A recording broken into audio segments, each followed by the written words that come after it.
The Tin Drum is narrated by Oskar Matzerath, who recounts his life from a mental institution, blending memory, fantasy, and unreliable narration to explore German history before, during, and after World War II.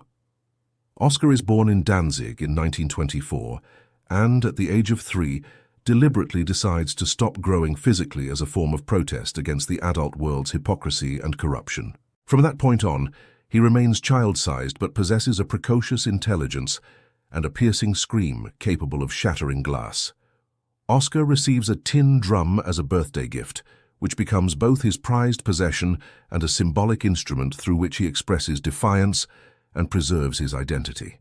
His family life is marked by ambiguity, as his mother Agnes is involved with both his German father Alfred Matzerath and his Polish lover Jan Bronski, leaving Oskar's true paternity uncertain. As Nazism rises in Germany, Oskar observes and indirectly participates in the social and political transformations around him, often using his drumming to disrupt public events. In one notable episode, his drumming alters the rhythm of a Nazi rally, causing the crowd to dance rather than march, symbolizing subtle resistance to authoritarian control.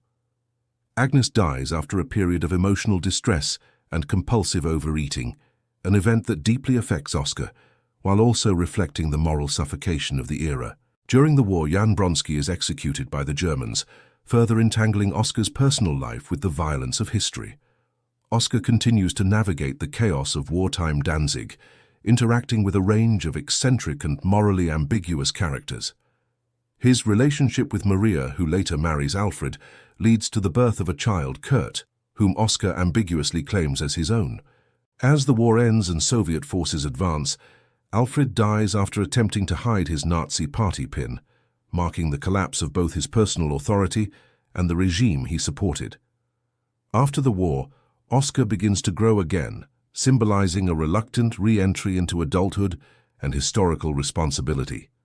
He becomes involved in post-war artistic circles, working as a model and performer, while continuing to reflect on guilt, memory, and identity.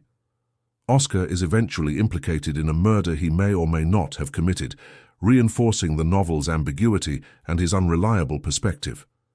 Confined to a mental institution, he writes his memoir, attempting to impose order on his fragmented experiences and the broader trauma of German history.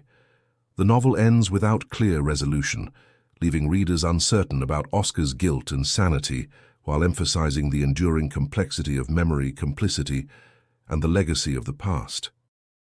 Please like, comment, share, and subscribe for more videos.